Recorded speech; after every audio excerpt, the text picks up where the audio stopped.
Gadis cantik ini dipaksa menikah dengan dokter kaya raya duda 60 tahun oleh ibunya. Saat ini usiaku 26 tahun dan aku bekerja sebagai perawat di salah satu rumah sakit di wilayah Jakarta. Aku tak pernah membayangkan akan menjalani pernikahan dengan seorang pria berusia 60 tahun. Mungkin jika itu bukan karena ibuku, aku tidak akan pernah memikirkan hal ini.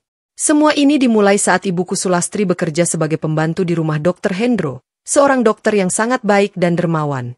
Sejak usiaku 5 tahun, aku sudah kehilangan sosok ayah. Hidupku hanya berdua dengan ibuku, Sulastri. Sejak aku kecil, Dr. Hendra yang selalu ada untuk kami. Membiayai pendidikan hingga akhirnya aku lulus dan menjadi perawat. Aku tahu betul bahwa tanpa bantuannya, aku tidak akan sampai di titik ini. Selama ini pendidikan dan kehidupanku dibiayai oleh Dr. Hendro dengan tulus tanpa pernah meminta imbalan. Namun di balik ketenangannya, Dr. Hendro menyimpan luka mendalam. Bertahun-tahun lalu, ia dikhianati oleh istrinya sendiri yang berselingkuh hingga membuat Dr. Hendro bercerai dan terpuruk. Dr. Hendro berubah menjadi sosok yang jauh berbeda, tertutup, hampa, dan lebih sering menyendiri. Suatu malam saat aku sedang bekerja, ibuku datang terburu-buru ke rumah sakit. Tampak panik dan khawatir. Aku tahu ada sesuatu yang salah. Ada apa, Bu? Apa yang sedang terjadi? Tanyaku dengan cemas. Ibu melihat Dr. Hendro ingin mengakhiri hidupnya, Alia. Dan saat itu ibu seketika mencegahnya. Katanya dengan suara bergetar. Aku terdiam, tak tahu harus berkata apa. Dr. Hendro yang selama ini kami lihat kuat dan penuh kasih, ternyata menyimpan sakit hati yang dalam. Melihat kondisi Dr. Hendro yang kian merana, ibu mengajakku berbicara dengan penuh perasaan dan obrolan dari hati ke hati.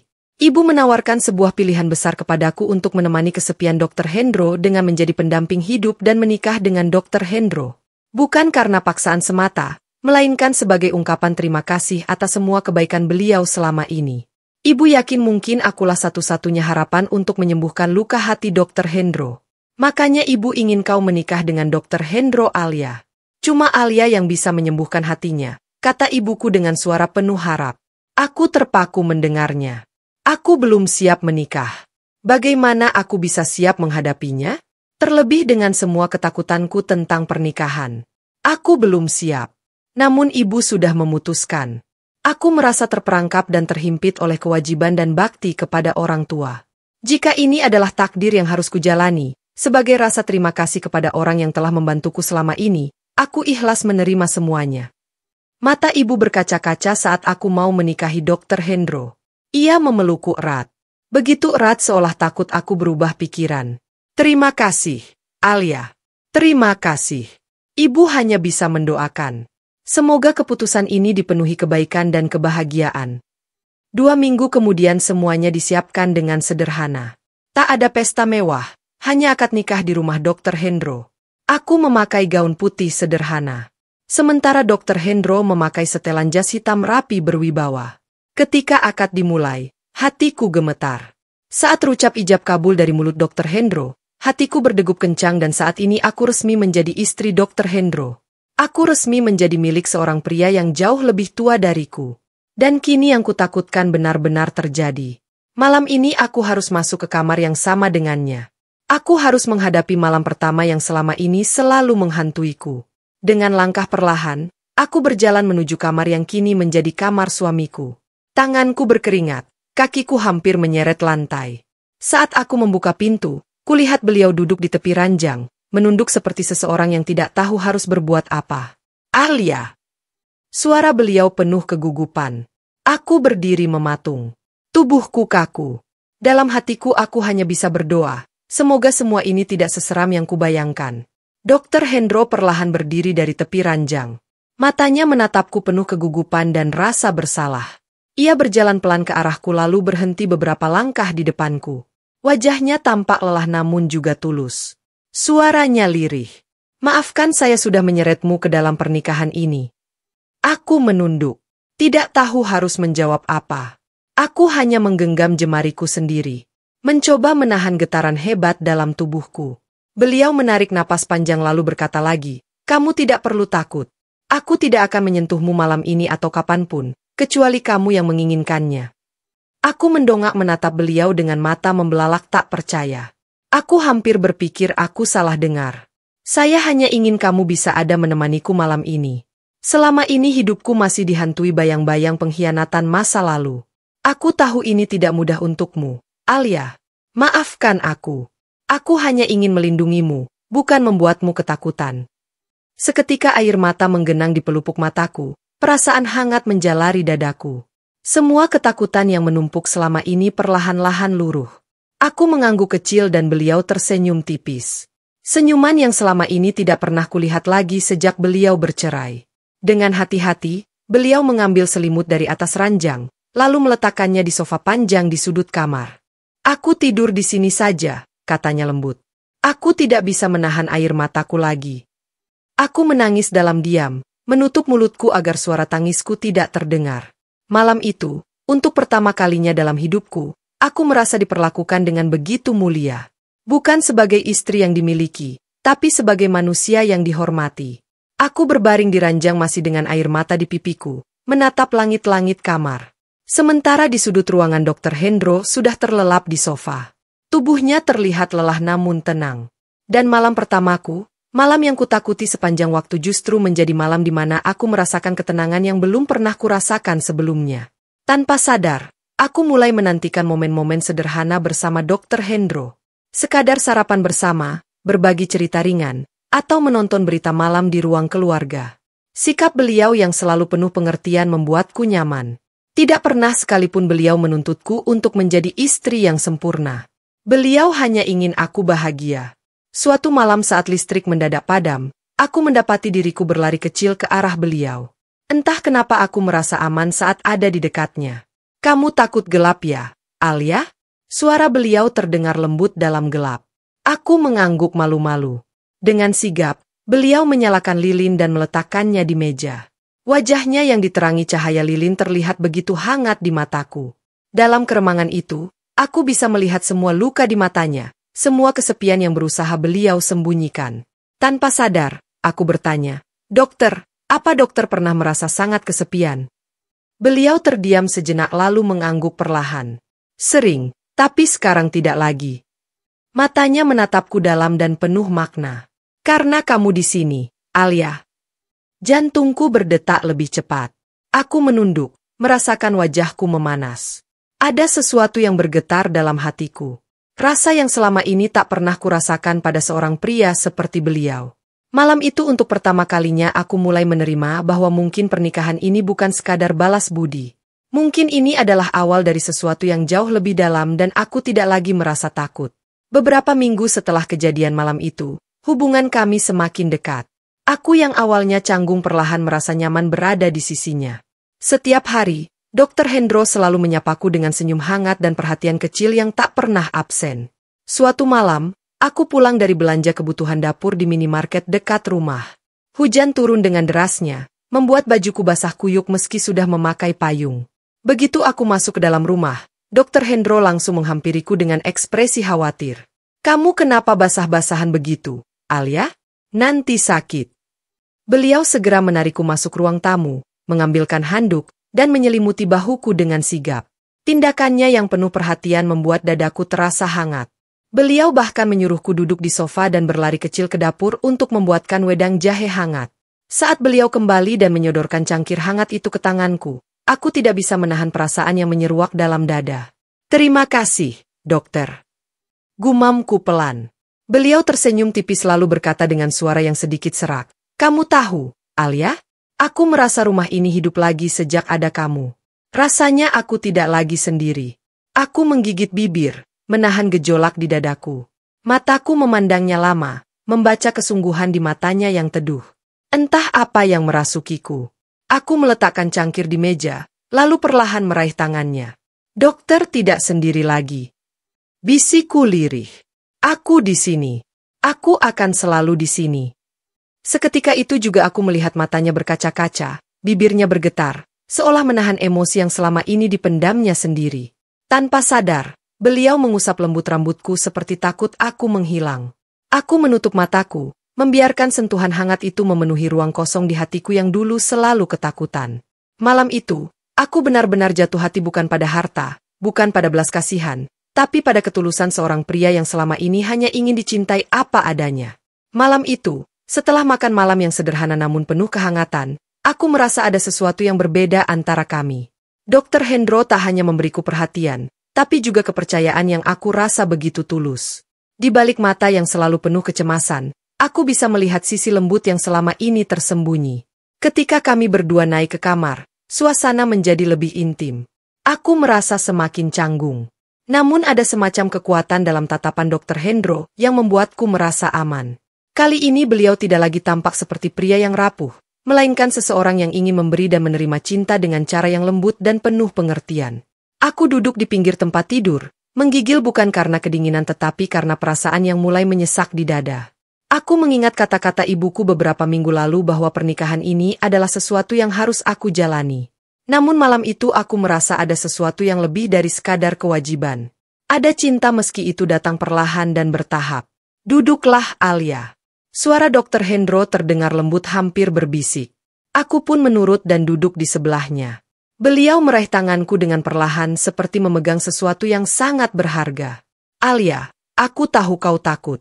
Aku juga takut, katanya. Suaranya serak, namun penuh rasa. Aku hanya bisa menatapnya. Mulutku tak mampu mengucapkan kata-kata. Beliau melanjutkan, tapi aku ingin kamu tahu, aku tidak akan memaksamu untuk apapun. Kita akan melakukannya dengan cara kita sendiri. Pelan-pelan. Aku merasa hatiku berdebar lebih kencang. Apa yang beliau katakan adalah yang aku butuhkan. Kenyamanan dan pengertian tanpa paksaan. Aku merasa dihargai dan untuk pertama kalinya, aku merasa aman dalam hubungan ini. Tanpa berkata apa-apa lagi. Dr. Hendro perlahan mengangkat daguku dengan jarinya membuat kami saling bertatapan. Aku bisa merasakan hembusan napasnya yang perlahan. Dan dalam sekejap bibir kami bertemu. Ciuman itu lembut, penuh kehangatan dan membawa perasaan yang tak bisa kutuliskan dengan kata-kata. Aku merasakan hatiku meleleh. Semua ketakutanku seakan lenyap, tergantikan dengan perasaan yang baru dan mendalam. Setelah ciuman itu, kami terdiam sejenak. Dr. Hendro menatapku dengan penuh pengertian. Aku ingin kamu tahu, aku tidak pernah menyesal. Dengan keputusan ini, aku hanya ingin membuatmu bahagia. Ujarnya. Aku tersenyum. Hati terasa lebih ringan. Aku tahu perasaan ini tidak hanya datang dari rasa terpaksa, tetapi dari sebuah perjalanan emosional yang kami jalani bersama. Perlahan aku merasakan cinta itu tumbuh meski masih rapuh dan penuh keraguan. Malam itu kami tidur dalam pelukan yang penuh cinta. Aku tahu perjalanan kami baru saja dimulai. Namun entah mengapa aku merasa bahwa aku tidak lagi takut akan apapun. Kami bersama saling mendukung dan bersama-sama menghadapi hari-hari yang akan datang. Beberapa bulan setelah malam yang penuh cinta itu, aku merasa ada perubahan besar dalam hidupku. Aku mulai merasakan tanda-tanda kehamilan. Tubuhku terasa lebih lelah dari biasanya dan mual yang datang setiap pagi menjadi rutinitas baru. Kami berdua tampak lebih dekat, saling mendukung dalam setiap langkah. Namun di balik kebahagiaan itu, ada sebuah kenyataan pahit yang tiba-tiba datang tanpa diundang. Suatu sore, saat aku baru saja kembali dari kontrol kehamilan, aku mendapat kabar buruk. Ibuku jatuh dari kamar mandi. Aku merasa tubuhku serasa melayang saat mendengar bahwa ibuku mengalami pingsan setelah terjatuh dan kini kondisinya semakin memburuk. Dr. Hendro dan aku segera bergegas ke rumah dan aku hampir tak percaya dengan apa yang kulihat. Ibuku terkulai lemah di ranjang. Wajahnya pucat dan matanya kosong. Dr. Hendro melakukan pemeriksaan cepat. Tetapi sepertinya itu lebih dari sekadar cedera fisik.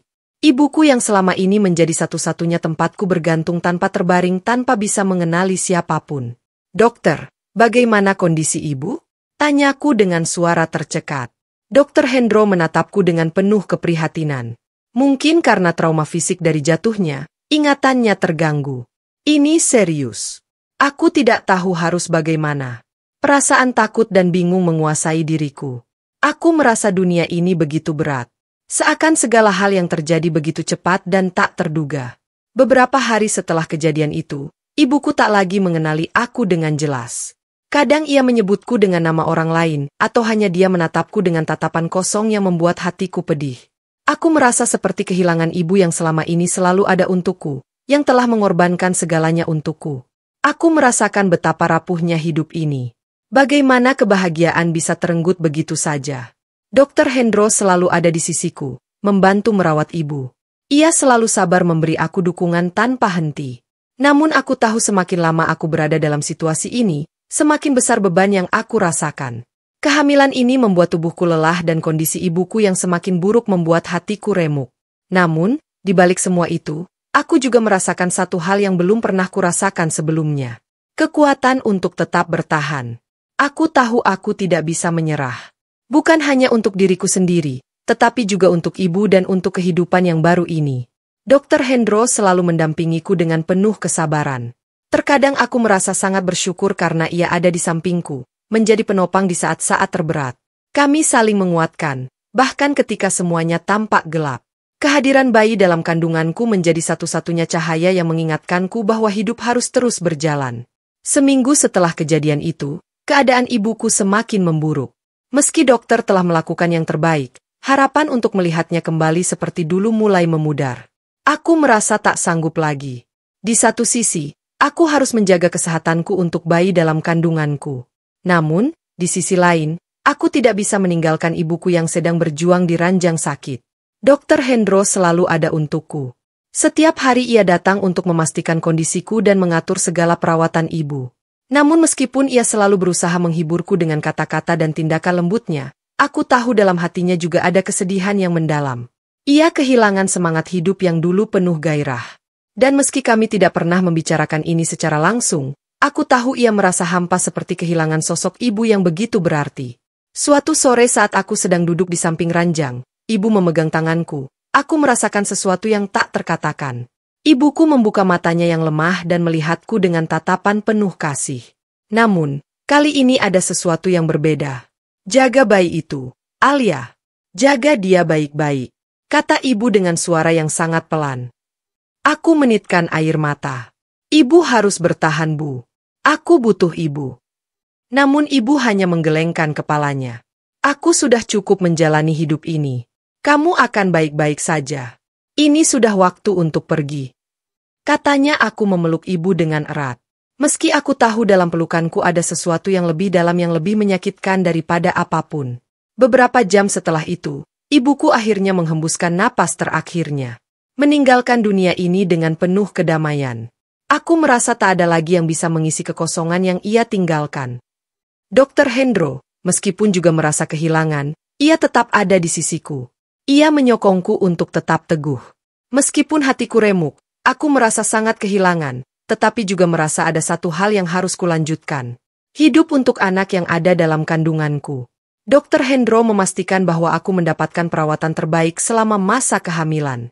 Ia menjaga aku dengan penuh perhatian dan kasih sayang. Setiap kali aku merasa ragu atau takut, ia selalu ada, menenangkanku dan mengingatkan aku bahwa kami akan melalui ini bersama-sama.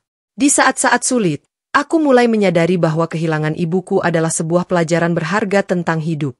Ia telah memberikan segala sesuatu untukku dan sekarang giliran aku untuk memberikan yang terbaik untuk anakku agar kehidupan yang dia jalani kelak menjadi lebih baik. Dr. Hendro dan aku meskipun melalui banyak cobaan belajar untuk saling mendukung dan perlahan hidup kami menjadi lebih utuh. Setelah beberapa bulan, aku melahirkan seorang bayi laki-laki yang sehat dan Dr. Hendro terlihat sangat bahagia. Meskipun aku kehilangan ibu, aku merasa bahwa cinta dan harapan baru telah muncul dalam hidupku. Dan dengan segala yang kami hadapi, aku tahu aku tidak sendirian. Kami akan terus bersama menghadapinya. Meskipun hidup ini tak selalu mudah.